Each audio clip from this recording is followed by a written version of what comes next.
Welcome to Fanfiction Audiobooks. Strongest Thor in Marvel. Chapter 41. The smile gradually abnormal. A young man from outside the alley ran in, helped Steve Rogers up, looked at his injuries, and then turned around and said, "Thanks, buddy, my name is James Barnes, usually you can just call me Bucky, thank you for helping Steve Rogers teach the bastard a lesson." Thor was stunned. He finally understood that he was sent to 1942 by Ancient One with the power of Time Gem. This year has been a rough year for the United States. On the one hand, the German Hans offensive reached its peak, and the power of one country drove several countries to fight. On the other hand, the little devil exploded the old Americans' chrysanthemum at Pearl Harbor a few months ago, and the United States, which has been in the theater mode, finally couldn't sit still living. So, the loophole in the timeline happened in this period. From the looks of it, the thin man in front of him is naturally the future Captain America. This afternoon, he was once again refused to join the army. Asthma, scarlet fever, heart disease, high blood pressure. The recruiter even wondered how the poor boy survived to this day. Don't look at how bright and upright Captain America is in the movie. In fact, this guy is quite dishonest, and has tried to join the army with forged identities n times. Thinking back, at the point in time in the future, my name did not appear during World War II, so. Donald Blake, you're welcome. I hate this kind of trash who is strong but dare not go to the front line and hides in the back to do his best. Thor made a name and shook hands with them. It's not really nonsense. Seeing the scraps of paper scattered on the ground, it was the notice of rejection of Steve's enlistment. Bucky said helplessly, "Hey, although identification is not so authentic these days, it's a dangerous thing for you to keep forging your identity and trying to join the army repeatedly, and it's illegal." Steve pouted, disapprovingly. Bucky had no choice but to change the subject and said to Thor, "Dude, there's tomorrow's World Expo tonight, the three of us go to visit together." Thor agreed. "Anyway, the mission has no clue yet. I have to say that the relationship between Bucky and Steve is really good." While attending the expo, he also helped Steve date two girls. Although with Steve's height and straight male attributes, it is likely that there will be no drama. Thor was wandering around, thinking about his mission ideas. There is a problem with the timeline of this era, and it is likely to involve Captain America, but he thought of one thing. It is said that when Captain America returned the gem at the end, he stayed in the 40s for the last stop, completed his date with Peggy Carter, and spent a lifetime with her. Then in this world, there will be a hidden old Captain America. But if he prevents the flickering incident, then Captain America will have no chance to travel through time and space, which will form a conflict. The purpose of meeting Peggy Carter was to verify the existence of the old Captain America. Maybe this is a time loophole? Drip, congratulations to the host for discovering the branch of the mission, the Eternal Secret. Complete the mission after completing all the branches. Branch 1, block the future passage of Captain America from the route, and maintain the timeline where the host is located. Branch 2, not unlocked, please explore by yourself. Branch 3, not unlocked, please explore by yourself. Blocking Captain America from crossing? So, in the timeline I'm in, the old Captain America doesn't exist. Since we want to block it from the route, we have to start with the motivation that Captain America traversed. Peggy Carter.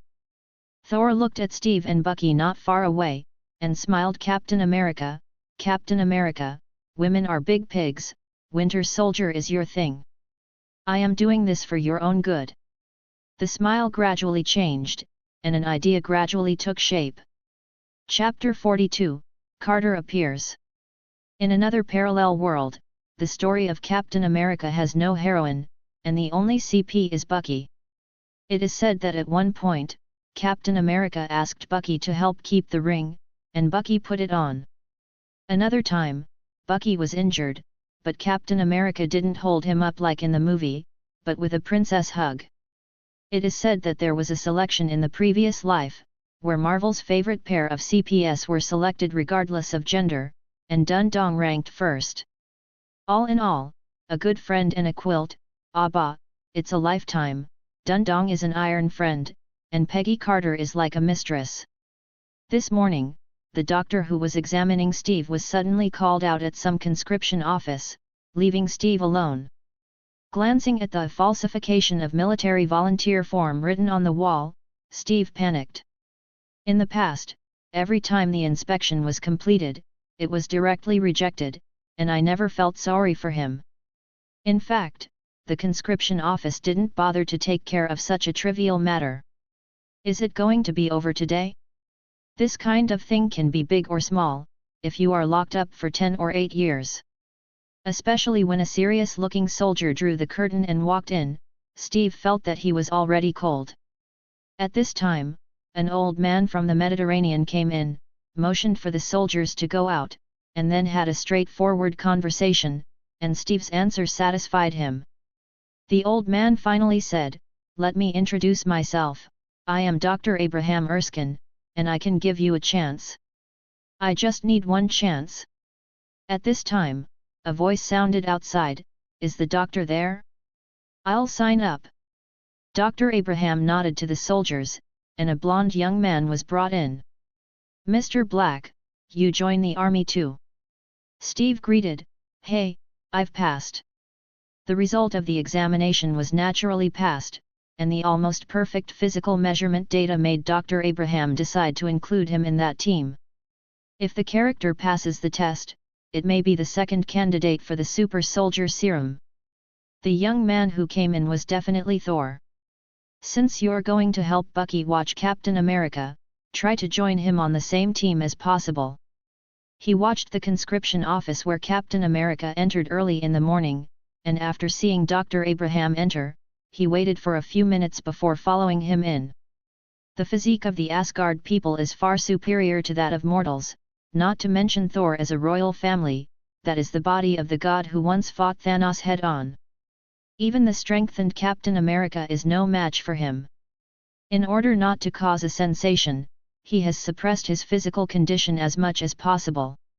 If it weren't for worrying about attracting the attention of this era itself and causing unnecessary variables, the power of thunder alone would be enough to destroy any army.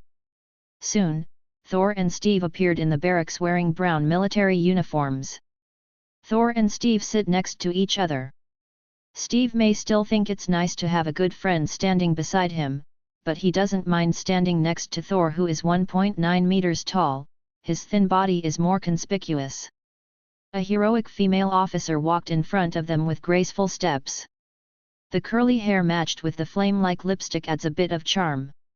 A rude soldier flirted with her, and was instantly beaten by her. The other muttered a few words desperately, and then lay down in less than 3 seconds. The recruits fell silent for a moment.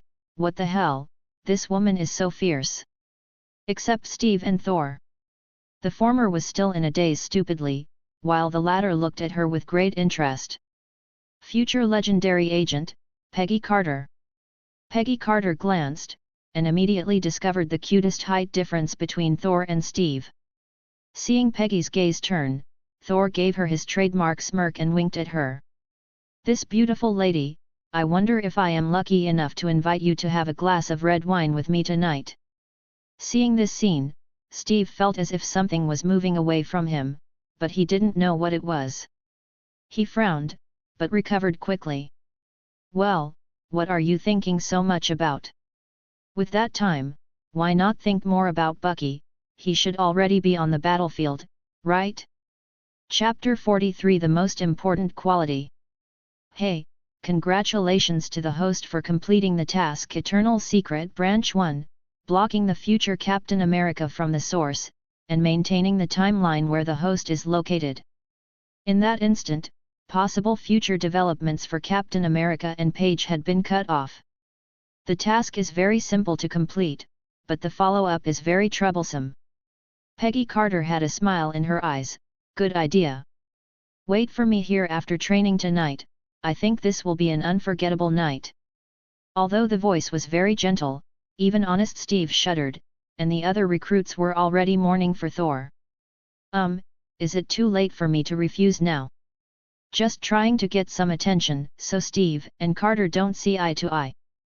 This is a character at the level of an old lady, really not my style.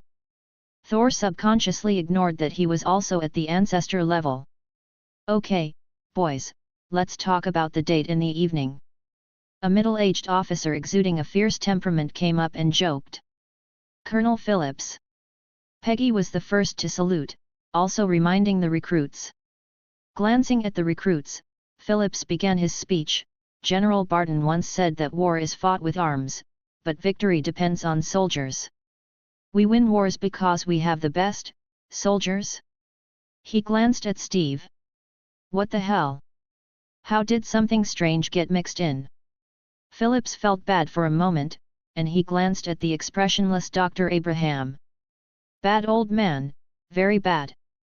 He tried hard to control the corners of his twitching mouth, and continued his opening remarks. The Institute of Strategic Science is an organization that brings together the best scientists and talents from allied countries and the entire free world. Our goal is to create the most powerful legion. The legion is composed of soldiers. So this selection is the selection and training conducted by this institute to train super soldiers. After a simple speech, it is training. Without any surprise, Steve won the first place in each project, the last one, although he worked very hard. On the contrary, Thor is far ahead in almost every item, almost reaching the highest record in the barracks. Phillips even suspects the guy's Superman in his underwear. After inquiring, it turned out that both of them were stuffed in by Dr. Abraham. Bad old man, slipping away. On the training ground a few days later, the recruits are training. How about the people I brought? Dr. Abraham asked Phillips. Well. Phillips nodded in satisfaction, brave, strong, flexible, and able to adapt to all kinds of high-intensity training. If you decide to choose him, I have no objection. Peggy Carter interjected, I have reservations. This guy has all the characteristics of a soldier. You should pay attention to how many times he has fought in the past few days. Oh, Miss Carter, you can't have a bad impression of him just because he dove you that night. After all, everyone knows that you kept him to deal with him. As for fighting, every Hodge took the initiative to provoke once. Then, seeing Dr. Abraham's strange expression, he suddenly confirmed in a low voice, Doctor, are you talking about that black? No, I'm talking about Steve. Phillips slapped his head, damn it, don't tell me you're looking for an experimental mouse, even Hodge is much better than him. I even think of him as Black's addition. The doctor shrugged and said, Blake is indeed very good. In fact, if there is no Steve, I will choose him. The reason why I choose Steve is that I value qualities other than physical fitness. As for Hodge, I think his character needs to be tested. I've seen him bully Steve many times. He pointed at the crowd, and Hodge was picking on Steve, before getting knocked down by Thor. Damn it, we're going to fight again. Peggy Carter cursed and stepped up to stop it. Colonel Phillips said lightly, war has never been based on convincing people with virtue, but on courage. As he spoke, he took a grenade from the item box, pulled out the insurance, and threw it into the group of recruits. Grenade. Shit. The soldiers were shocked and fled in all directions. Among them, the strong Hodge took the lead and quickly rolled to the back of a jeep. Little did he know that he had lost an opportunity forever. Among the crowd, only 3 people did not escape. One is Steve. He rushed against the flow of people and threw himself on the grenade, with fear on his face, but he still held the grenade tightly and shouted, Go away! Go away! The other 2. Peggy wanted to rush up and kick the grenade into the nearby open space, but before taking 2 steps, Thor rushed up to her with open arms, threw her down, and shouted, Grenade! Lie down! Chapter 44, The Upcoming Experiment.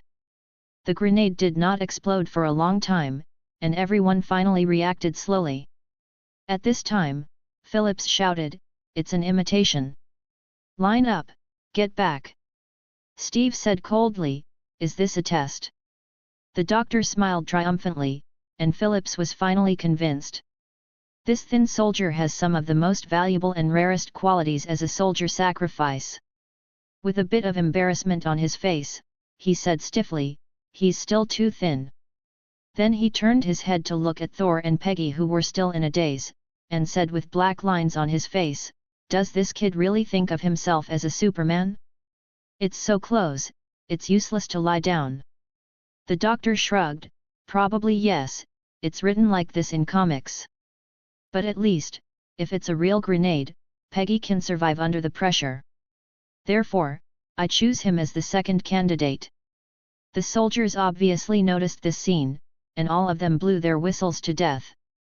Peggy Carter's face turned red and pale, but unexpectedly she didn't get angry, but pushed her lightly, and said in a low voice, "You, get up first." Thornton felt a pain in his egg. Just now, he saw Peggy Carter running towards the grenade against the flow of people, and he had a subconscious conditioned reflex. Dead man wow! If Steve's behavior in the original book is a small stone that can cause ripples in Peggy Carter's heart, then Thor threw in a boulder this time and set off waves, and the ripples are even more irrelevant up. Steve's performance completely silenced those who originally had objections. "Why did you choose me?" he asked Dr. Abraham that in his dorm room the night before the Super Soldier project. "Because, rather than being a good soldier, I want you to be a good man." Actually, Steve had some hesitation. Black might be a better choice. Although he knew that this might be his only chance, he still brought it up. The doctor was taken aback for a moment, and then became more satisfied. He smiled and said, "Yes, Black is indeed the best soldier I have ever seen. He is brave and firm, defying the strong and sympathizing with the weak. However, compared to you, he is too irritable and aggressive. Provocative, but his excitement when he fights cannot be hidden." The doctor joked, "He gives me the same feeling as a Spartan." Definitely, as a soldier, these are not disadvantages but advantages. However, Super Soldier Serum will infinitely magnify a person's personality characteristics. And you, humility, integrity, compassion, sacrifice, the qualities you possess are what I need most. Sounds like a knight's election. Do I have to swear an oath tomorrow?" Steve laughed too. Because of Thor's disruption, Steve took Dr. Abraham's car to the experimental base the next day, while Thor sat in Peggy Carter's passenger seat. As Colonel Phillips' favorite soldier, Abraham agrees to select Steve as the second super soldier after his successful trial. Therefore, Thor is eligible to visit in advance. In fact, Thor knows that with his own strength, the super soldier serum has basically no effect on him. Also, Captain America will only have one. How do you feel? Are you disappointed not to be the first super soldier? Peggy broke the weird atmosphere. Since the embarrassing incident on the training ground, she ordered everyone not to speak out, and never let it be mentioned. But facing Thor, it was still a little embarrassing. Chapter 45, The Birth of Captain America. That's not true. It's Steve who participated in front of me. If it's him, I have no problem. Besides, don't you think I'm very good even without strengthening? Peggy Carter nodded incredulously. Fighting twice in 3 days in the barracks is not for everyone, and it's still a group of fights. Tell me about your past, what did you do before? I don't believe that such a good skill would be an ordinary doctor. Thor's fake identity is a doctor in a small clinic, and it can be found out that it is fake. It's just that in this age, most people choose to turn a blind eye. Did you see it? I used to be a hunter in Alaska, and I hunted brown bears twice in 3 days. Peggy Carter rolled her eyes. In the laboratory, Thor looked at Steve, who was about to step onto the laboratory bench, and joked, "How is it? Are you nervous?" Steve nodded, "It's a bit, but it's my job," he said, took off his shirt under the doctor's instruction, and lay down on the laboratory table. Seeing Steve's rib bone figure, Thor couldn't help but secretly took a few photos, waiting to show him as Black history in the future. Numerous needles plunged into Steve's body, injecting the drug into the muscles, and the bench slowly closed. Howard Stark, who was in charge of mechanical equipment, turned on the power. 10%, 20%, 30%. The experimenter read out the data on the meter. The light inside the test bench became more and more dazzling, and outsiders could no longer see Steve inside. Only Thor hasn't seen it yet, and Steve is clenching his teeth to keep himself from grunting. 40%, 50%. An experimenter next to him added, the discipline of heart rate increased, but the vital signs were basically stable. This has surpassed all previous experimenters. Thor glanced at the government personnel next to Howard Stark. This guy's eyes were cloudy. If he guessed right, this guy is actually Hydra. It's just that all the attention is on Steve, and no one is paying attention to him. Howard thought Thor was looking at him, so he explained, it is said that the pain of 30% dose is similar to that of childbirth, and the pain of 40% dose is equivalent to broken eggs. Everyone has black lines on their faces, how the hell do you know so clearly? Have you ever had a baby? No, no, have you been kicked? Thornton couldn't help laughing, as expected of Tony Stark's father, he looked gentle, but he was actually a slut. It's a pity that he was assassinated early. At this time, the sound of the system suddenly jumped out. Drip, congratulations to the host for discovering the mission Eternal Secret Branch 2. Complete all the branches to complete the mission. Branch 1, completed. Sideline 2, save Howard Stark from dying at the hands of the Winter Soldier in the future. Branch 3, not unlocked, please explore by yourself. Before he had time to think about it, the dose over there reached 60%, and Steve finally couldn't help but let out a scream. Ah ah ah ah ah. Howard stopped increasing the dose, and Dr. Abraham asked eagerly, Steve, how? If it doesn't work, I will stop immediately. If this noble young man fell on the laboratory table, he would never forgive himself. Don't stop. I can stand it. Steve yelled through gritted teeth. 70%, 80%, 90%. The screams became louder and louder, as if they would collapse in the next moment. Howard stopped and looked at the doctor. The doctor asked anxiously, Steve, how is it? Is it okay? But apart from the screams, he couldn't hear other sounds. The doctor ordered helplessly, stop. Wait. Thor interrupted him loudly, he can, go on. He could see what was going on inside, and Steve still demanded to continue, but he couldn't speak anymore. So he stops the doctor from interrupting, and even uses the bonus skill from the original Loki mission. Master of Lies, when you make a statement, it is easier for the other party to believe it. To ensure success, he even threw in some black magic. This is what he learned from Frigga. Although he is not as proficient as Loki, it is enough for mortals. In the eyes of everyone, Howard increased the dose for the last time. 100%. The experimental cabin slowly opened, and a robust figure appeared in front of everyone amidst the smog. Chapter 46 Super Soldier? Termination.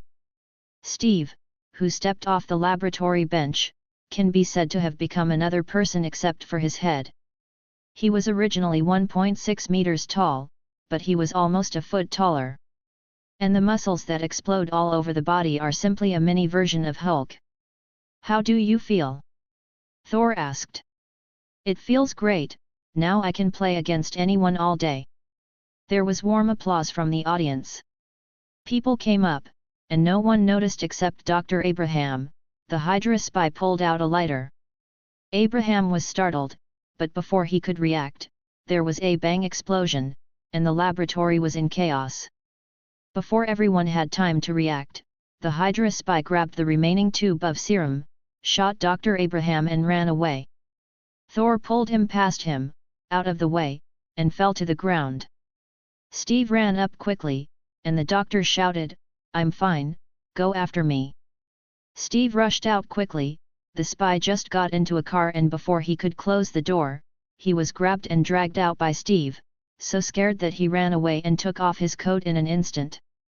Originally, with Captain America's physical fitness, he could be easily caught, but on the one hand, the newly remodeled Captain America could not adapt to his own strength, and on the other hand, he had to worry about the safety of the public, so the two chased and fled all the way. On the pier, a child was held hostage, and he jumped off the pier and got into the prepared submarine. Just when he thought he had completed the task, a pair of arms stronger than his thighs shattered the window with a bang, grabbed him out, threw him onto the pier, and quickly jumped out to hold him down. Seeing that he couldn't escape, the spy smashed the serum into pieces and shouted, "Chop off one head, and grow two more. Hydra hail!" Immediately, he tilted his head and died. The surrounding melon eaters cheered excitedly. In this era, a hero is needed too much. The next day, Captain America's heroic deeds were published by major media. And another bad news came. Dr. Abraham temporarily forgot the formula of the serum due to injury and excessive shock. Phillips is annoyed that he wants an invincible army, not just one man, even though Captain America has shown his strength. After the hard-working Captain America had no choice but to have his blood sampled, he began to participate in various catwalk events and was regarded as a mascot. And the best black recruit, Thor, was soon sent to the front. It was a pity for Phillips. If he had been chosen in the first place, he might be able to protect the doctor immediately after undergoing the transformation, or recover the potion. No one doubts Thor, because many people know that he is the default second super soldier. Once the plan is terminated, he will lose the most. "Oh, I'm sorry, Doctor," Thor murmured to himself the night before heading to the front. For him, the effect of the super soldier serum is almost non-existent, but the side effects are not small, so there is no need for him to take risks to change history. Saving Dr. Abraham is already the limit. The doctor's amnesia is naturally due to Thor's black magic. During the 5 years in Asgard, in addition to eating fat, he read a lot of classics and learned a few simple magic. He wouldn't let the super soldier project go ahead, even if he didn't care about the plot. The character of Dr. Abraham and Steve is unquestionable, but not everyone is so noble. Once the military masters the means to mass-produce super soldiers, it will be a disaster for the world. After all, after the mustache hit the street, in a few years, Lao Mei will start another unjust war. The super soldier plan of this era should be terminated. Chapter 47, Bucky disappears. Oh, how boring. Somewhere in a barracks on the Italian front, Thor sighed. It has been several months since I came here, the two sides are evenly matched, and the war has fallen into anxiety. This is also because Thor deliberately dawdled. If he was a little more serious, this would already be hitting Berlin. He's not in the mood to put in too much effort and be a Yankee war hero. Definitely, if Thor is arranged to go to the Pacific battlefield, he will definitely not mind letting the other party see the wrath of the gods. But when he thought of the poor Captain America still being his internet celebrity, he couldn't help laughing out loud. "What are you laughing at? Whose head did you steal?" Peggy Carter came to him and sat down. "Why are you here?" Thor's face hurts. Recently, many other soldiers have complained to the officer. Black is a shameless old thief who specializes in head grabbing. He often explodes the opponent's head as soon as he aims at the target, in private, giving Thor the nickname the Head Dog. Thor didn't take it seriously, and if he took the head with his ability, he didn't take the white or the white. Two soldiers walked past talking and laughing, and one of them said, "Have you heard that the circus troupe is coming to our barracks to perform?" "Never mind him, it's better to drive a dozen girls." Thornton suddenly became excited and said excitedly, "Steve is here. Come on, let's cheer him on." Peggy couldn't help but patted him, and smiled lightly, is there anyone like you as a friend? You are so gloating. In this era, entertainers and actors are far less popular than later generations. In the eyes of more people, guns are the romance of men. On the stage, Steve's performance did not have the expected effect. These soldiers who have experienced war are not so easy to fool. Only Thor waved his fist in the audience and shouted, "Good! Good!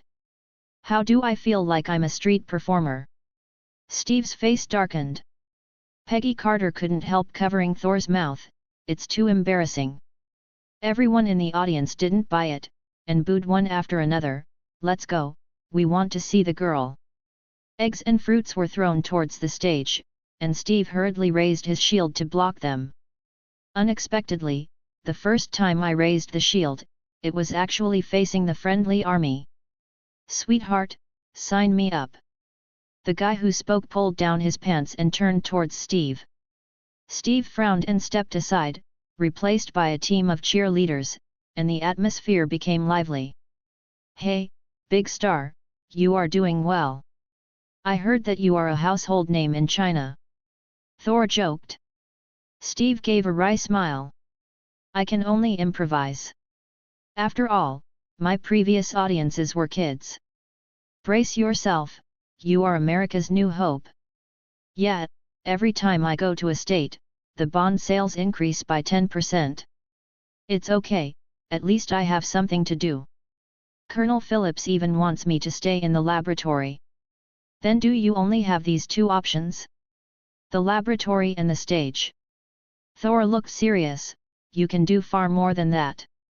Steve said helplessly, "I've always dreamed of going abroad and serving the country on the front line. Now I'm finally here, but in this way. You need a chance to break the rules." "Members don't think so. If you really obeyed the rules, you wouldn't sign up to join the army again and again." After a pause, Thor said in a deep voice, "Now it's time for you to be unruly. I heard the news today that the 171st Division is in Ozano and Schmidt's men had a fight, 200 people went, less than half came back. Of those who came back, I didn't see Bucky." "What?" Like a bolt from the blue, Steve stood up on the spot and ran towards Phillips' barracks despite the heavy rain. "This is the opportunity you said?" Peggy Carter asked, who had been silent. "Yes. Superhero shouldn't be on stage. He needs an opportunity to prove himself." Chapter 48. What about the captives? Is there a rescue plan? Steve asked excitedly at Philip's desk. Philip sighed, and said in a deep voice, "Yes, that is to win this war." "Where are the captives kept?" Captain America was in a hurry. When the war was over, Bucky's ashes would be cold. 30 miles behind the enemy, we have to go through heavy defenses. After a pause, he said in a low voice, "This is not your business. You have a performance in half an hour, go prepare, leave alone." "Okay, I understand." Captain America looked determined, and he knew that it was time for him to break the rules. Inside the tent, Steve and Thor are packing their gear. "Actually, you don't have to come with us," Steve said. In fact, he also knew that the colonel was organizing manpower to try to rescue, and it was very risky to go to the enemy's rear to sneak in. "No, you don't want to be a mascot, and I'm tired of eating and waiting to die, so let's play a big game together." "But it's okay, you are the one who disobeys orders, and I am coerced." He made a joke, looked at Carter at the door and said, "Ms. Peggy, contact Stark for help. I heard that he is here. We need a flight crew. We can't let us run behind the enemy's rear, can we?" Carter said with a dark face, "I always feel that I was dragged into a thief ship by you. Stark is the best civilian flight officer, he is the only one who dares to send us here in this kind of horrible weather." On a transport plane, Peggy Carter explained to the two. "This is crazy, I feel like all four of us are going to be court-martialed if we make it back alive," Stark complained, and he was definitely joking, to brighten up the atmosphere. "It doesn't matter, Thor changed the topic indifferently. Say, Mr. Stark, when do you plan to have a son? Your career must be inherited by someone. Oh, if possible, I'd rather have a daughter. At least the chance of becoming like me is lower. Steve asked, any problems like yours? I've always put my personal preferences ahead of the collective good, Howard added. And, son, there's a good chance he'll be a playboy like me. Don't think too much, you will definitely have a son, and he will be a more powerful playboy than you. Thor smiled wickedly. Peggy Carter was about to ask why, when the sound of guns sounded in her ears. We can't go any further, let's parachute ahead.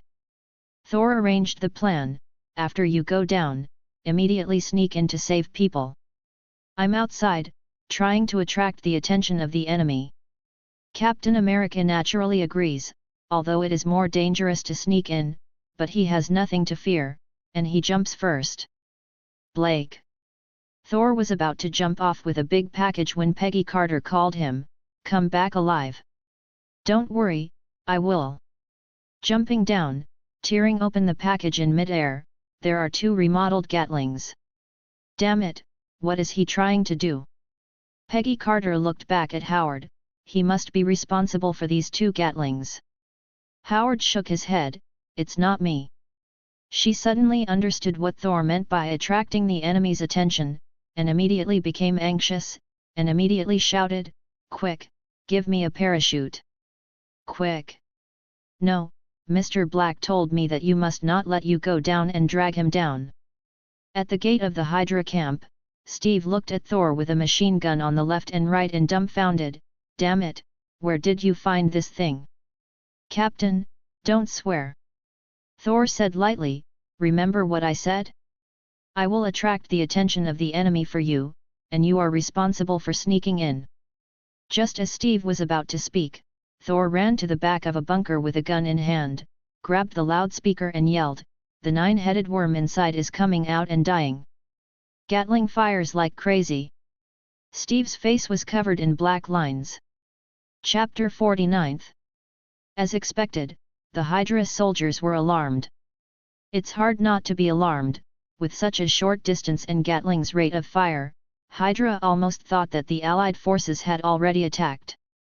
What's more, it was accompanied by greetings from the women of the other party's family. Steve's eyes were moist immediately. In his opinion, Black was dead, he was using his life to fight for the chance to save others. This guy is a noble person who is more qualified to receive super soldier serum than himself. Blake's sacrifice must not be in vain. Taking advantage of the guard's attention on Thor's side, Steve sneaked in quietly. With Thor pulling hatred, Steve, who originally had basically zero infiltration ability, sneaked in easily by relying on the skills of a Superman. As soon as Steve left, Thor let himself go. With his strength, wouldn't it be easy to abuse a group of mortals? Dual-wielding Gatling kept firing. Hydra was stunned. Obviously, many of them used energy guns made through Tesseract, but they were still at a disadvantage. Is this man a devil? Obviously carrying 2 Gatlings weighing several hundred kilograms, he ran faster than normal people, and rolled even more smoothly. A lot of people were hiding behind the bunker, and they were blown up as soon as they showed their heads.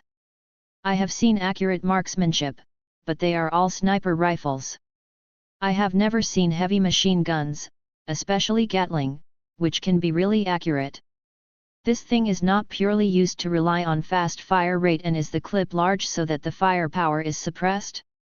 If Thor knew what they were thinking, he would have sneered, really thinking that I threw the hammer for nothing all these years? Not to mention such a short distance, even if it is 800 miles away, you can still smash your dog's head with a hammer. Not to mention you scumbags, even Thanos can't do it, say cut off your chest, never cut off your head. Originally, Thor grabbed an energy gun for fun, but found that although this thing is similar to a laser gun, but without the Tesseract charging, this thing can only be used as a fire stick after firing bullets. On the other hand, because most of the guards are going to fight Thor, there are a lot fewer people on Captain America, especially Thor told him some tips. Where did it come from? The guard guarding the prisoners stared at this strange guy, with one hand on the gun. Actually, Captain America could have brought him down with one blow, but glanced at the cell and didn't see Bucky. He said in a deep voice, "The head of state has already guessed that someone is coming to rescue the prisoners, so he asked me to convey the order to pull all these prisoners out and shoot them." The guard looked suspicious, when Steve leaned into his ear and whispered softly, "Hydra hail." The Hydra guard suddenly realized, and immediately took out the key to open the cell. Steve took a look and cursed, "Why are there only so many people? Idiots, don't tell me you let them go." A group of people were taken to the quarantine area over there for experiments. "No, he is a spy." The guard was stunned by the scolding, and subconsciously replied, and instantly realized that he was being cliched, "How could the insiders of Hydra don't know about the experiment?" He immediately drew his gun, but Steve, who moved faster, broke his neck. "Hi, I'm Captain America, I'm here to save you, everyone run." After explaining, he hurried towards Bucky. The captives reacted quickly found the weapons that had been confiscated before, and killed them all.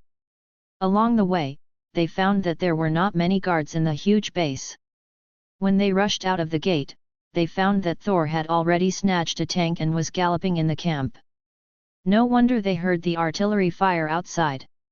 When Captain America led Bucky and ran out of the camp, the Hydra soldiers were almost kneeling. Seeing Thor's head poking out from the top of a battered tank, Steve couldn't help but burst into tears. "Hi! Good brother, I'm so glad you're still alive." He couldn't help but punched Thor in the chest lightly. "Hey, I don't die that easily. I'm still waiting for the Howard family's son to call me uncle." Captain America was speechless. Why does this guy care so much about Howard's son? How did he know that Howard would definitely have a son? Chapter 50: The Roaring Commando. In the early morning, in the U.S. military barracks, Colonel Phillips sent a telegram to the hospital. The captain was missing in the third area behind enemy lines, and the search and rescue team found no results. Therefore, I can only declare that Captain Rogers was killed in action. After saying all this in person, the colonel couldn't hide his sad expression. "This is, Carter brings news, the last reconnaissance plane has returned, and no signs of life have been detected." The colonel was very disappointed with Carter's self-assertion. He said in a deep voice, "We can't do anything to Stark. He is rich and the biggest weapon supplier, but you are nothing." Carter was expressionless. "With all due respect, sir. I don't regret everything I've done, and I'm sure they won't either." The colonel was furious. "I gave you a chance, Agent Carter. But now the big stars in the United States are dead, and many young people are dead, including the young man I am most optimistic about, because you like him." Carter argued, "That's not the case, I'm confident." "Then wait until this department is closed to see if you still have confidence." At this moment, there was a loud noise outside, and the two ran out. At the gate of the camp, Captain America and Bucky walked up side by side. Behind them was a tank, followed by thousands of captured soldiers. With weapons in their hands, many of them were injured, even missing arms and legs, and needed the support of their comrades to walk. It was obvious that this group had been through a tough fight not too long ago. In fact, they did not simply escape from the prisoner of war camp, but attacked from behind the German army and forcibly dug through the defense line and came back. "Look, who's back? Captain America!" The crowd started to applaud. Peggy Carter scanned the crowd anxiously, and when she saw Thor coming out of the tank, she was relieved. Steve and Thor walked up to Colonel Phillips, saluted, and Steve spoke. "The wounded need treatment. We are willing to accept punishment." "No, it's you, not us." Phillips smiled softly, "That's not necessary." Turning around and walking away, walked to Peggy's side and listened for a while, and said softly, "I really need confidence, your vision is right." Peggy Carter walked up to Thor and said with a smile, you're late. It's okay, the colonel said that there will be no punishment today. The straight man replied. Peggy Carter suddenly felt angry. Cheer for Captain America! Bucky shouted loudly on the side, and everyone responded one after another, cheering one after another. Hey, Bucky, I have a share in saving people, don't be partial. Thor went up to make trouble. Go, you said it yourself. Steve dragged you there forcibly. Why do you go back on your word? Besides, you usually get a lot of limelight, let's let it go this time. Bucky's protective expression made Thor couldn't help but look at Peggy Carter, who was not far away looking at him. Captain America, women are tigers, and Winter Soldier is your thing. Going deep into the enemy's rear and rescuing a large number of prisoners, Steve and Thor became heroes in the eyes of many people, and both received the Medal of Courage from the President. No one will ever get Captain America back on stage to perform, and Colonel Phillips will never let him go. While rescuing Bucky, Steve glanced at the map and basically noted Hydra's weapon stronghold. I have prepared the best fighters for you as teammates. Colonel Phillips said. Excuse me, I also have candidates. Captain America solemnly said. Cheers. At the wine table, Thor assembled an elite team from the rescued captives. Roar Commando. Article 51. After the war is over, we will. It's okay to fight together, but you have to do one thing. What's up? Have a drink with us. When Peggy Carter walked in a red dress, everyone in the hall was down except for Thor, except that his physical fitness was being strengthened, and Steve, who was drinking far more than ordinary people, was still shaking. Can't you let me save some time? Peggy Carter said angrily.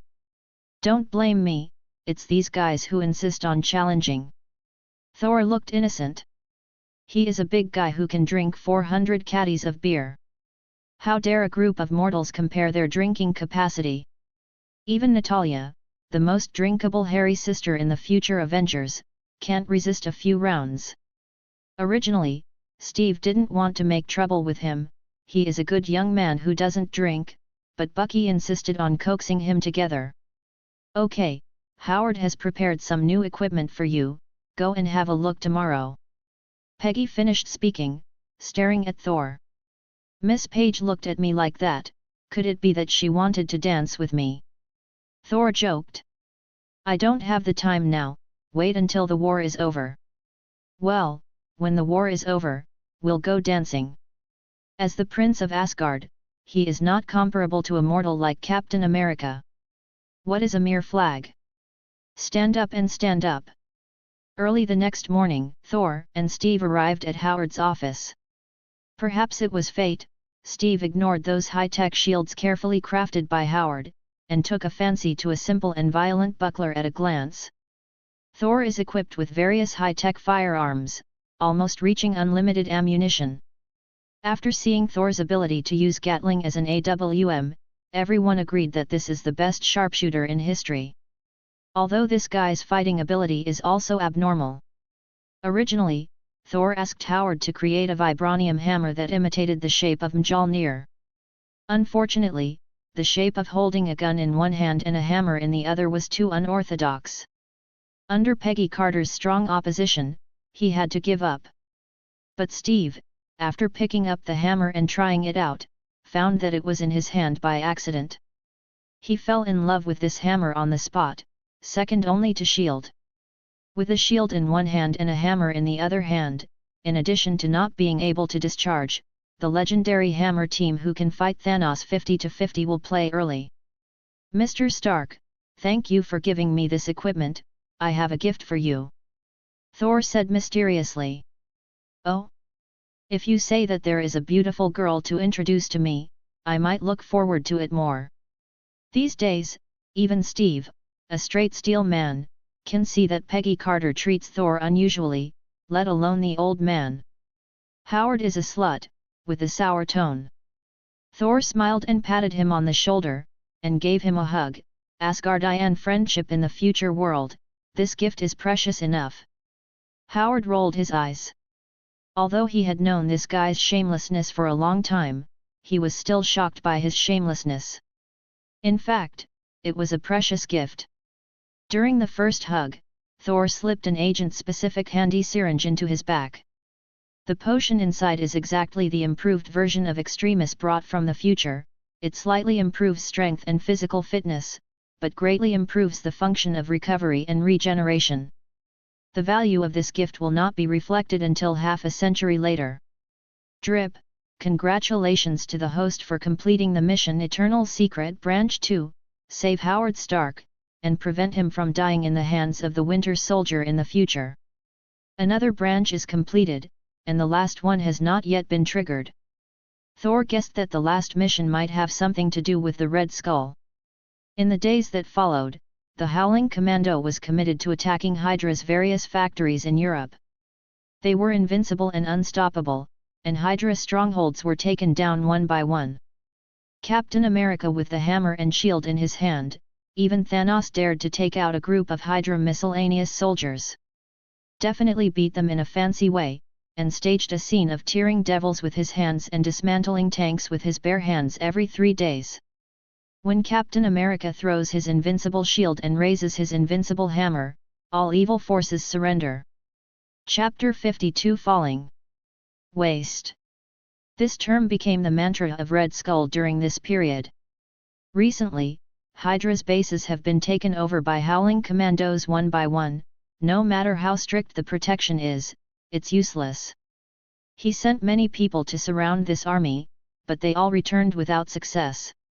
Even one of the most heavily guarded important strongholds with a large number of defenders that is almost impossible to lose was hit by a 1-meter-thick lightning strike on the energy system on a rainy day, blowing up from the inside.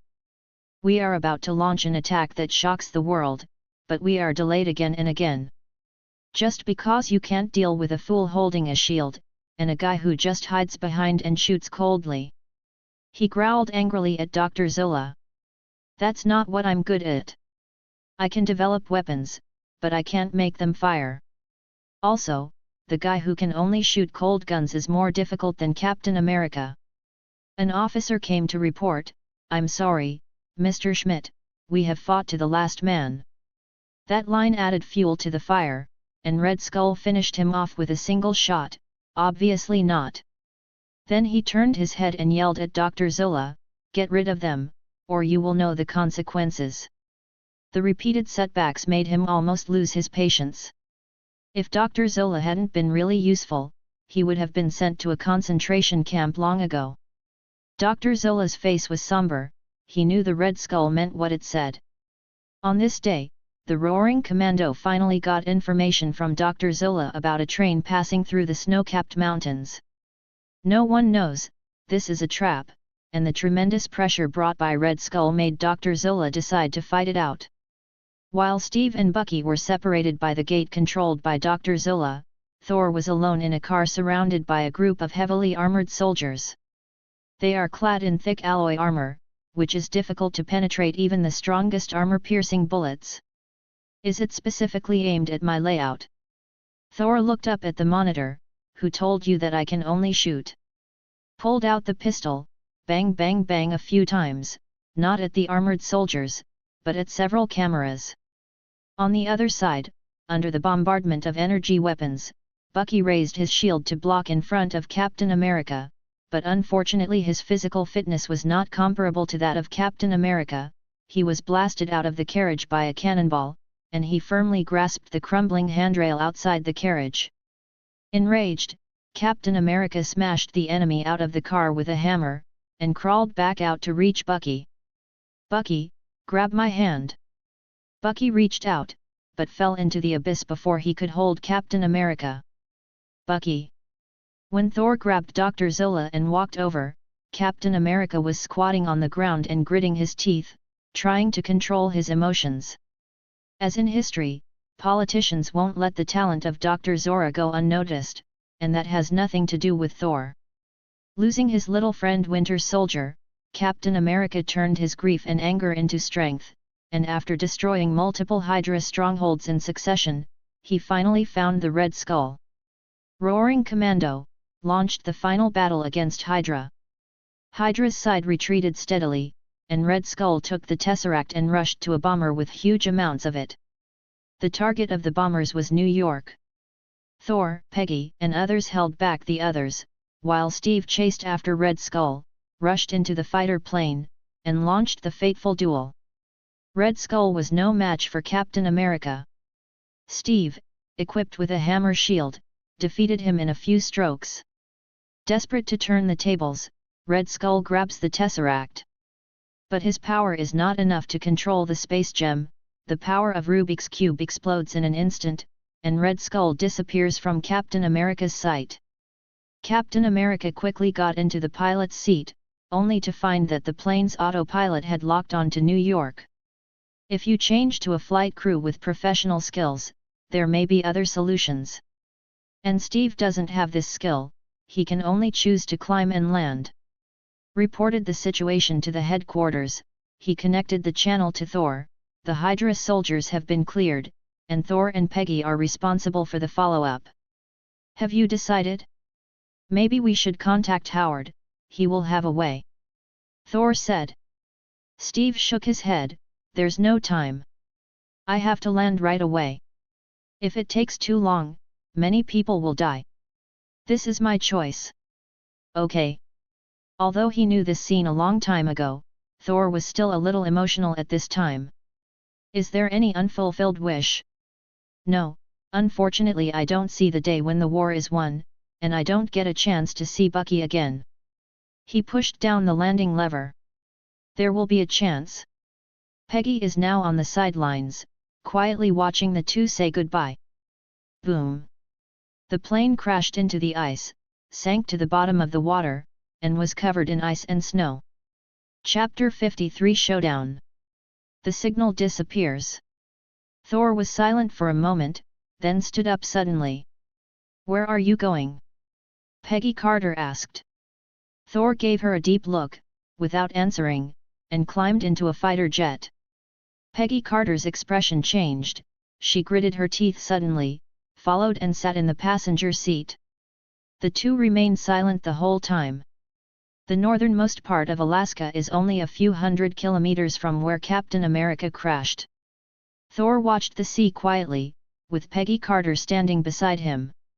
After a long time, she spoke, Don't you have anything to tell me? Or, have you been hiding it from me? The expression on Thor's face changed, he turned his head to look at Peggy and said, What do you see? Peggy looked serious, You have been hiding it. I have investigated, Donald Blake, this name has never appeared, as if it appeared out of thin air. You had a good relationship with Steve very early on, even on purpose. Judging from your performance, you are not particularly keen on helping others. Perhaps, you have known for a long time that he will become Captain America. Bucky fell off a cliff, you didn't act that sad because you knew Sergeant Barnes was just missing, not dead. There are many more. For example, you know that Howard will have a son in the future, and you even know his character. You also know. Thor's face changed. These details are actually difficult for ordinary people to notice. She is indeed the strongest agent, or she has been paying attention to herself. Then have you guessed it? I couldn't guess it at first, and I wouldn't guess in that direction. However, one time when I was idle, I read a document introducing the theory of relativity, and then, the more I thought about it, the more I realized it was possible. Does space-time travel really exist? Thor was silent for a moment, then replied, It exists. These words actually confirmed Peggy Carter's guess. Sure enough. Peggy Carter's eyes lit up, it's unbelievable. A person who has been with you for so long is actually from the future. Is this why you have been avoiding me? Thor nodded, I can't stay in this era forever. I came here to do something. When I finish it, I have to go back more than 60 years later. Therefore, I can't leave too much concern in this era. He's not a shy boy like Steve, how could he not feel Peggy Carter's thoughts? But he has been pretending to be confused, because the two will eventually part. Peggy's face was a little sad. Yes, more than 60 years, how hopeless. For many people, it is even a lifetime. In a blink of an eye, he stared into Thor's eyes and asked earnestly, "What if I say, I can wait for you for 60 years? She leaned against Thor slowly. Thor hesitated, but did not stop. "The war will be won, right? Well, it won't be long. Donald Blake is not your real name, is it? What is your real name?" "Thor Odinson. Sounds like some mythical figure." "It's me, do you believe it?" Peggy stared at him for a while, then smiled. "I believe, I heard a lot of incredible things today. I didn't expect that I would fall in love with a legendary god." Thor took out a syringe and used it on her.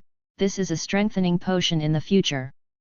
Although it is not as effective as Super Soldier Serum, it is better in that it requires less and can make you recover faster after injury." Peggy Carter was about to speak when there was a sudden roar. Thor's face changed, he gently pushed Peggy away, and walked forward. With a thought, a dazzling light burst out from the army uniform on his body. Under Peggy Carter's shocking gaze, the pitch-black battle armor and the red cloak were instantly equipped on her body. Thor armor. The moment Red Skull activated the Tesseract before, a third side mission appeared before Thor's eyes. Chapter 54 Supergiant, Die. Drip, congratulations to the host for discovering the mission Eternal Secret Branch 3. Complete all the branches to complete the mission. Branch 1, completed. Branch 2, completed. Branch 3, stop the supergiant from taking the Tesseract and kill it.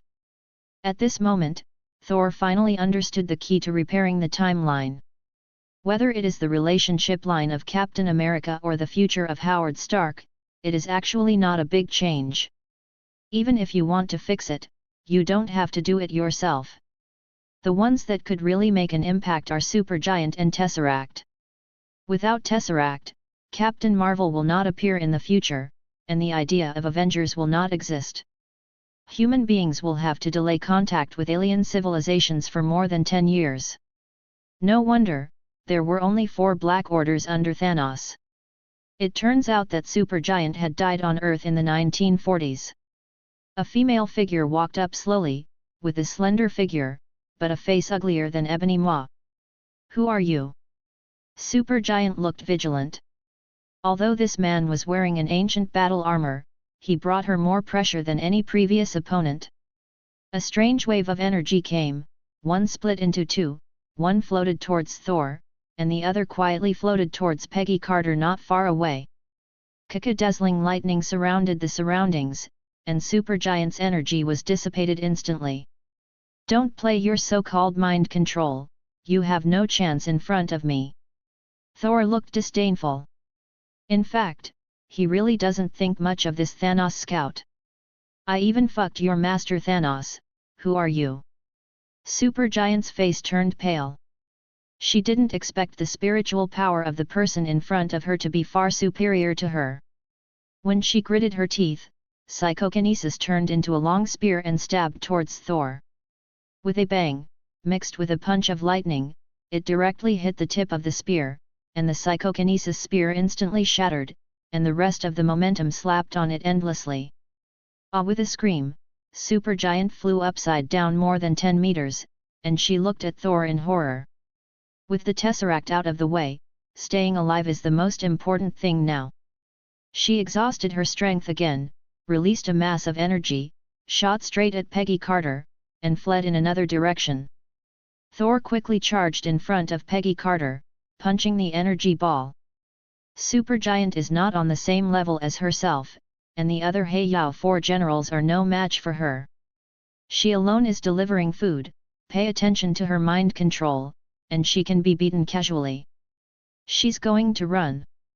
Even though she believed what Thor said, the scene just now shocked her greatly. Seeing that Supergiant has climbed into a fighter plane that has never been seen to take off, he hastily shouted, "I can't run." Thor's eyes were fixed, and he pointed to the sky with one hand. A flash of lightning rushed into the sky, and the surrounding wind suddenly blew up. Peggy Carter had never seen before, the black clouds in the sky were so close to the ground like this moment, and the sound of thunder had never been so deafening, as if the whole sky was about to collapse. At the end of the sky, a dazzling bolt of lightning appeared across the sky, rushing towards the fighter plane where Supergiant was located with the power to destroy everything. Just rushing into the sky, Supergiant, who was still in shock, suddenly saw a bright light, and a random dazzling thunder rushed towards him. No, with a terrified cry, the fighter plane was bathed in lightning and instantly turned into ashes. Drip, congratulations to the host for completing the mission Eternal Secret Branch 3, stop the Supergiant from taking Tesseract and kill it. Drip, congratulations to the host for completing all the branches, the task, the Eternal Secret is completed, and the reward, Eternal Life. Drip. The task of repairing the timeline is completed, and the host will return within 10 minutes. Please be prepared. Warning. The host cannot carry any living things to the future. Carrying them forcibly will lead to forcible deactivation. Chapter 55 Parting, the Promise of the Century. You're leaving, aren't you? Peggy Carter whispered, her eyes full of sadness. Thor nodded, there are still 10 minutes. The two sat side by side, watching the sun disappear on the horizon. At that time, I was still alive, right? Well, we will meet again. Also, there are a few things you have to remember. Thor suddenly looked back at her and explained. At least in this century, don't let other people know my true identity, not even Stark. I'm sure you won't tell others about this, just find any reason for my departure. Also, retire early. Now that Dr. Zola has been recruited, it is inevitable that S.H.I.E.L.D. will become Snake and Shield in the future. As one of the founders, if he stays in S.H.I.E.L.D., he is likely to be attacked by Hydra. Howard Stark is an example. Peggy Carter nodded. Although she didn't know the specific reason, she believed what Thor said. You still owe me a dance. Paige said suddenly. After the war is over, oh, I'm afraid it will be the next century. When can I see you? Wait until I take the initiative to ask you out. The inappropriate voice of the system reminded of. Hey, congratulations for triggering the Captain America-related mission, the Covenant of the Century, you will be rewarded for completing the mission. Mission objective, in the new century, invite Peggy Carter to dance. Mission reward, dancing proficiency. The warm time always passed quickly, and a green light surrounded Thor.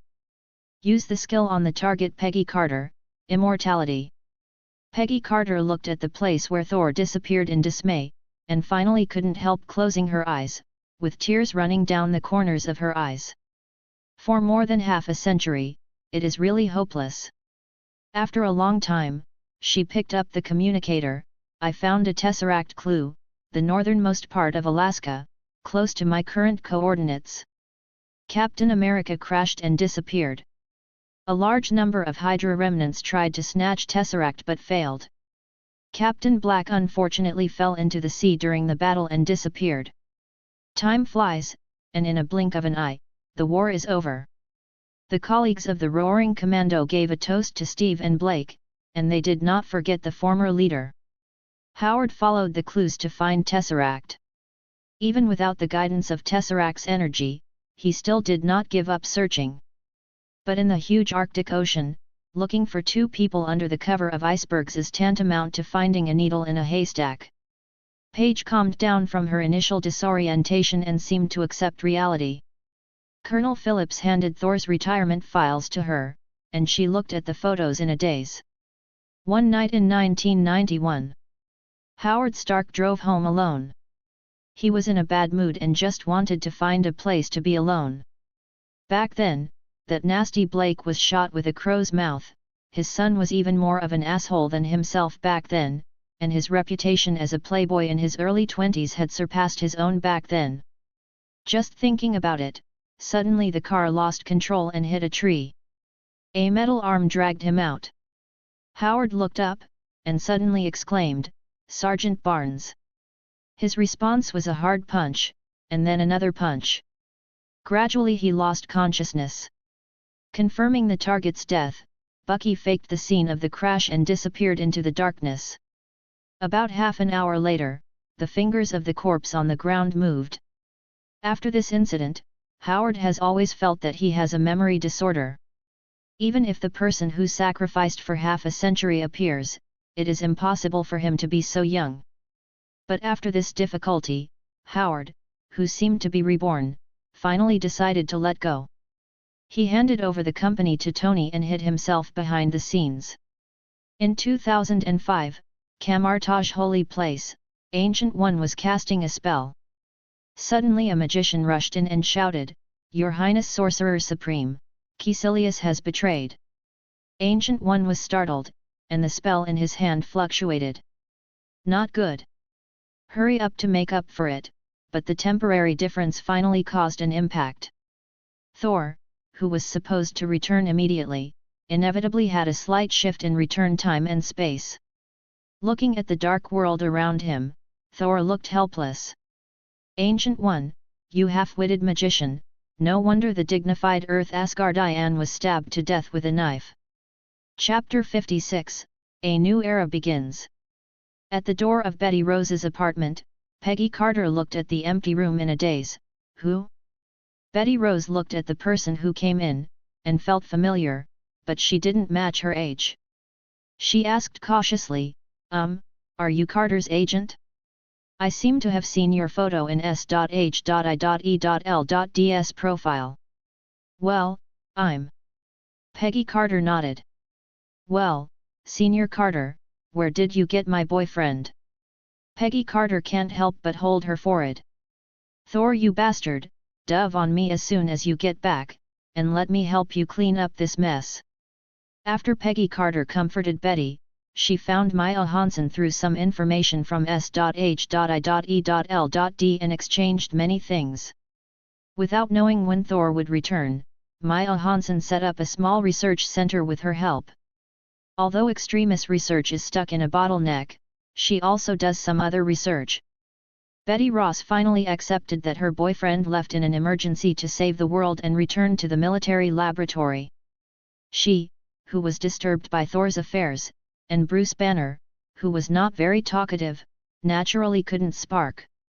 A few months later, an experimental accident, under the irradiation of gamma rays, Hulk was born. The newborn Hulk is almost irrational, and his only thought is to destroy everything in front of him. A green giant rushed out of the laboratory and disappeared into the night. The experimenters suffered heavy casualties, and a large amount of equipment was destroyed. Hulk, who was so emotional, didn't show mercy, and Betty Ross was seriously injured and paralyzed. Normally, with such an injury, he basically spends the rest of his life in a wheelchair. Fortunately, there is Extremis, although there is no pre-injection, it will take a while to recover, but it is enough. She decided to jump ship to Maya Hansen's laboratory after her injury was recovered. The terrible consequences of the military's crazy experiments frightened her.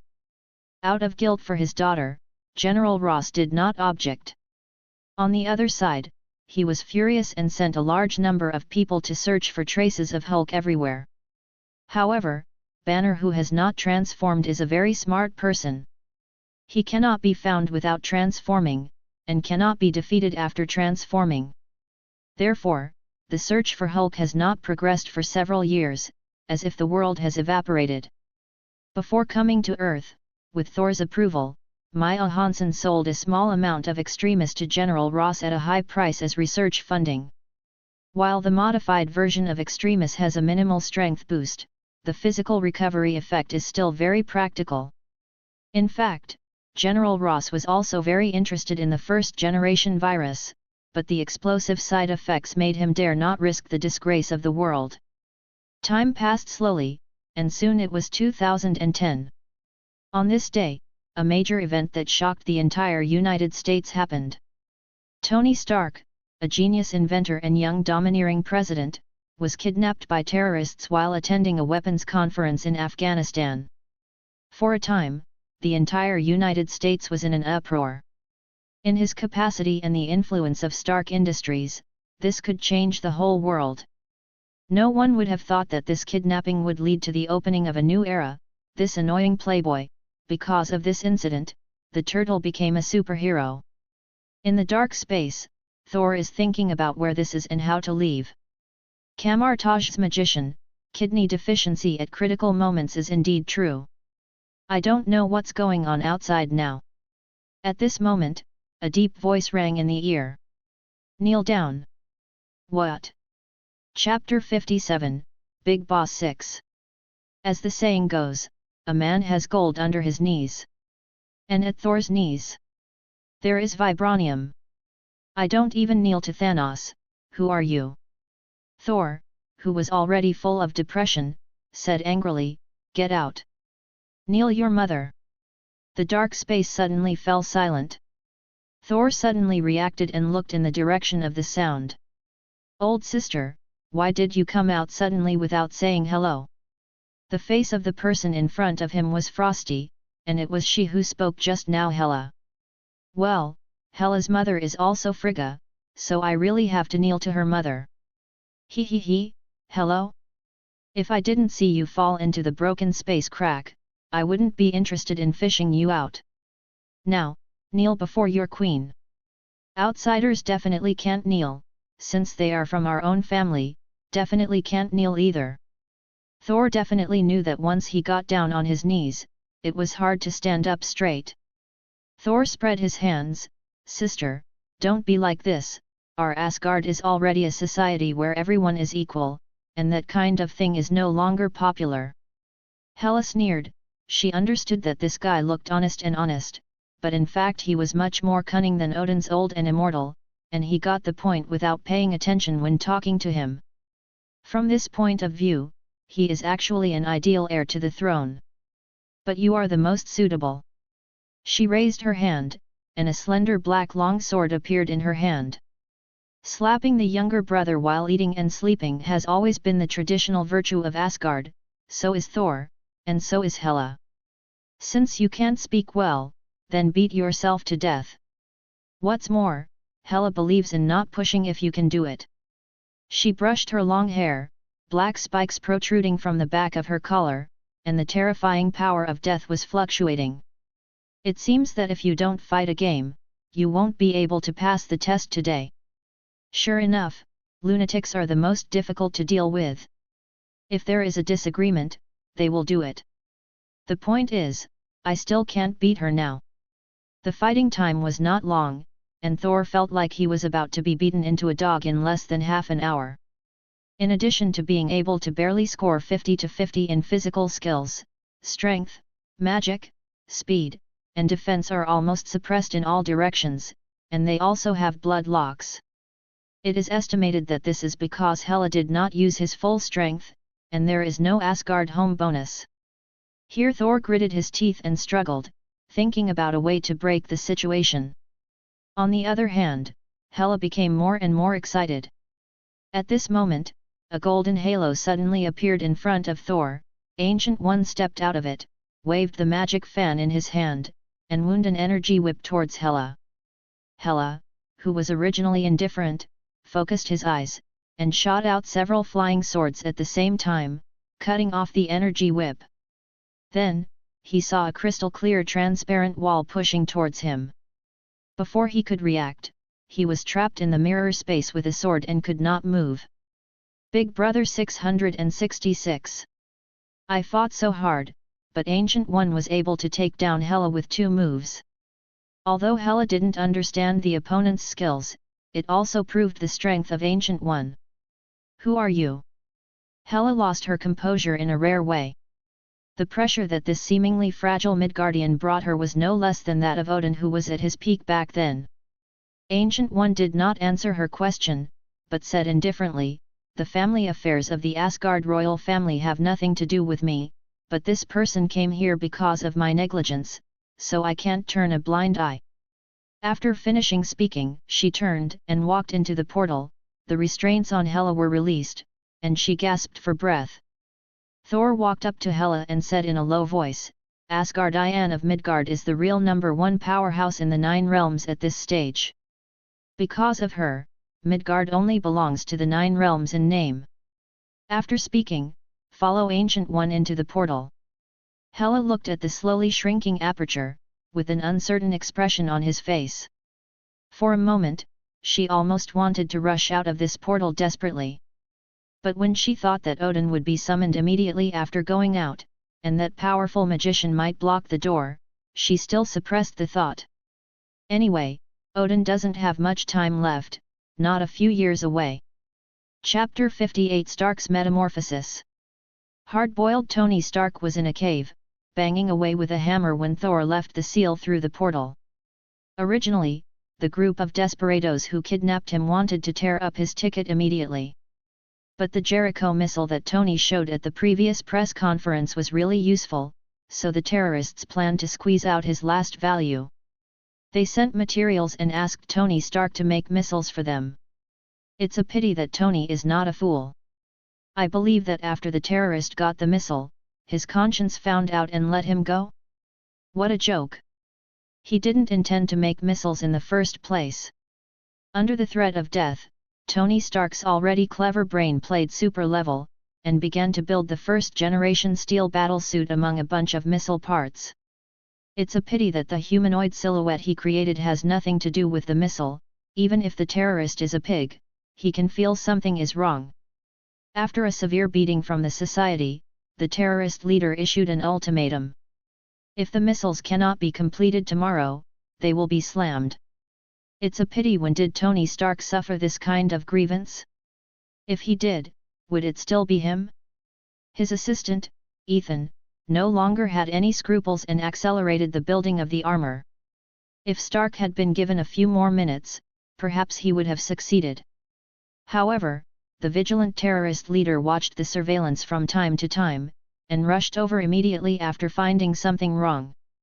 The bomb tied to the iron door killed 2 young men, but it will take some time for the armor to activate, and the terrorists have already reached the door. At the critical moment, Ethan picked up an AK and walked towards the door. No. Come back quickly and follow the plan.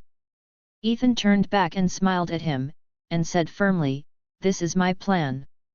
Regardless of Stark's dissuasion, he resolutely charged it out. The gunshots rang out, then died down quickly. Stark's eyes watered, and he now knew what that meant.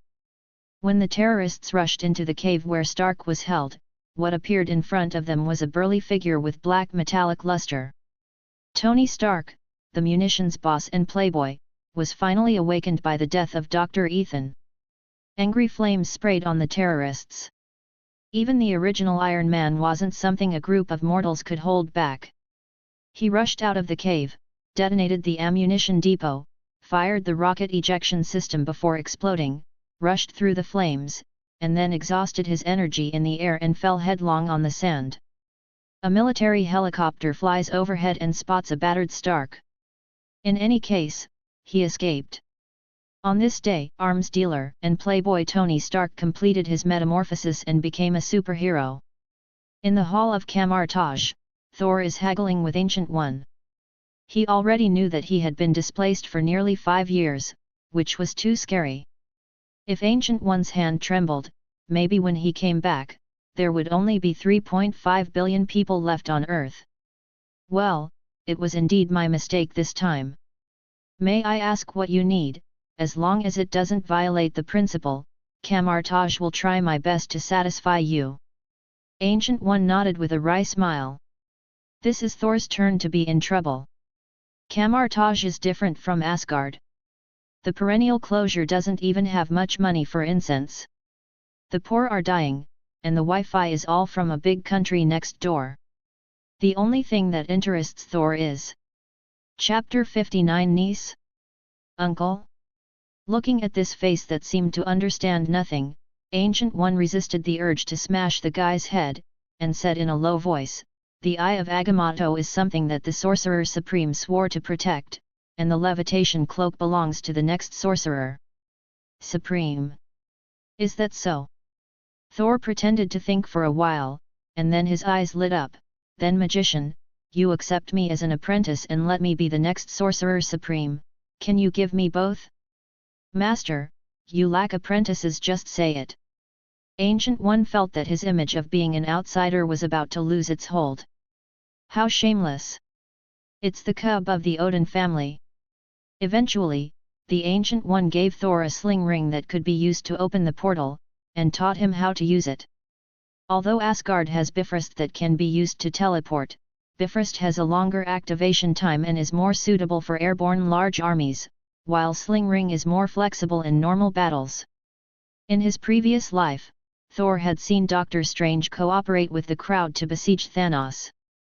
According to the method given to him by Ancient One, Thor learned how to use the Sling Ring in more than an hour. Ancient One and a group of magicians are amazing.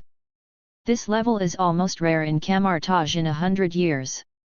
Unfortunately, they are from Asgard. Thor sighed a little. No wonder Ancient One tricked Doctor Strange. He learned it in 2 minutes in the cold environment of Mount Everest. No wonder it was called a legend of history. This magical ability is really terrifying.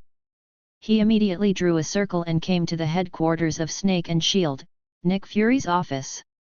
I made Peggy Carter wait for 60 years, and it finally came to an end, but in the end I kept waiting for another 5 years. But I didn't know Peggy Carter's address, so I had to go find a marinated egg. However, since I just learned how to teleport, and the marinated egg office has only been opened once, so... Who are you? Put your hands up and put your head in your hands. A gun was quickly brought to his head, a clear female voice sounded, and a girl with blonde hair appeared in his eyes. In fact, with Thor's skill, even without divine power, he can subdue the opponent in an instant. However, the girl's somewhat familiar face made him stunned. He raised his hands cooperatively. After the girl saw Thor clearly, she also seemed puzzled. After thinking for a while, she tentatively asked very uncertainly, "Uncle Black?" Thor immediately understood her identity. Agent 13, Sharon Carter, Peggy Carter's niece. This uncle's call is really magical. Inexplicably feel old. However, Thor felt much better when he thought that he had an elder nephew who had just escaped from the terrorists. Thor put down his hand, nodded and said, "Are you Peggy's niece? I often hear her talking about you." The gun that had just been put down was immediately raised again. "As far as I know, you and my aunt have not seen each other for 65 years. Do you think I look like a 65-year-old? Gritting her teeth. Sure enough, what Mama said was right, the more attractive a man is, the more deceitful he is. I have a go. Are all agents so sharp? It's almost impossible to set it up." Thor's figure flashed, and the gun was in his hand. Throwing it on the table casually, "Okay, take me to see your aunt quickly. If we delay our dancing, don't blame me if your aunt teaches you." Sharon Carter was still in awe of Peggy, and even though she was a little depressed when Thor moved her out, she honestly led the way. "By the way, how did you know me?" Thor was a little puzzled. He had disappeared for decades, and there were not many acquaintances back then. A few people recognized Thor's name, but Sharon Carter's name was Black. "My aunt has collected several old photos, and I often take them out to look at them alone," Sharon said, suddenly seemed to find something interesting, and said with a bright smile, "I just found out recently that you still have a name.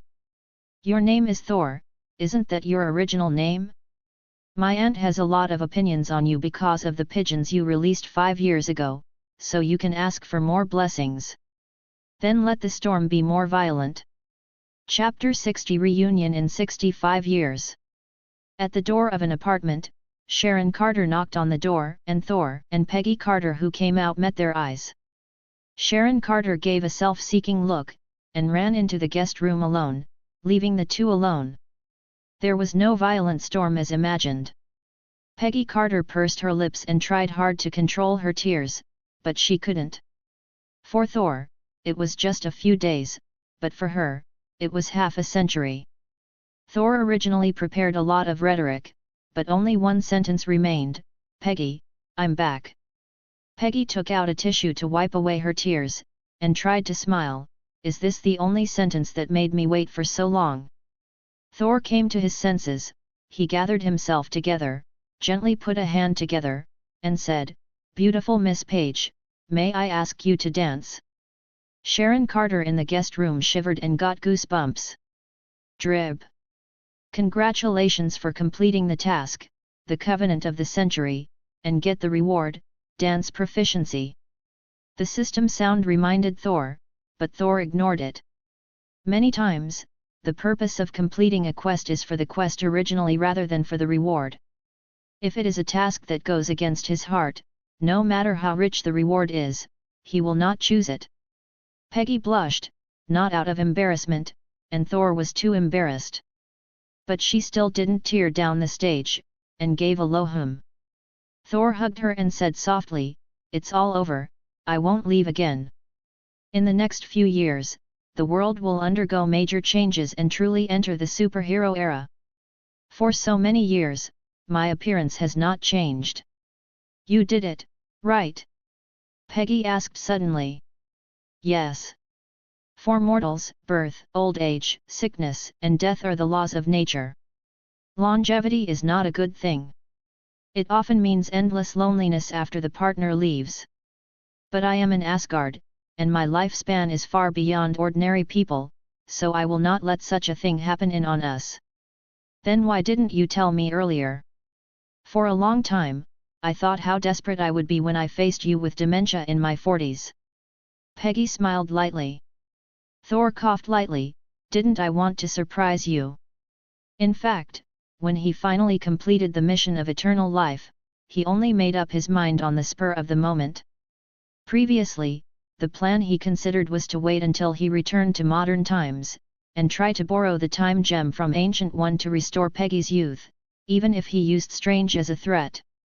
Thor never minded being a villain for the sake of those around him. Peggy Carter briefly told Thor some things over the years. After the war was won, Peggy Carter, Howard Stark, and Colonel Phillips founded SHIELD. Later, although her appearance remained unchanged, Peggy, who kept Thor's advice in mind, still chose to retire when she reached the age. And Howard has been paying attention to S.H.I.E.L.D. until he was assassinated by Hydra in 1991. He let Stark Industries announce his death. In fact, he has been tracing the truth behind the scenes. Unfortunately, until his death a few years ago, there has been no progress. The two got into the car side by side and drove towards a nearby high-end dance hall. Sharon Carter came out of the bedroom and said with a sigh, "The rustic love story from half a century ago can actually make my aunt who is so emotional, what a ghost." It turns out that Thor, who was listed as a secret more than 10 years ago, was Lieutenant Colonel Black back then. I'm afraid Director Nick is still keeping it in the dark. Forget it, this matter is out of my control. End of the chapter. Like and subscribe for more videos like this.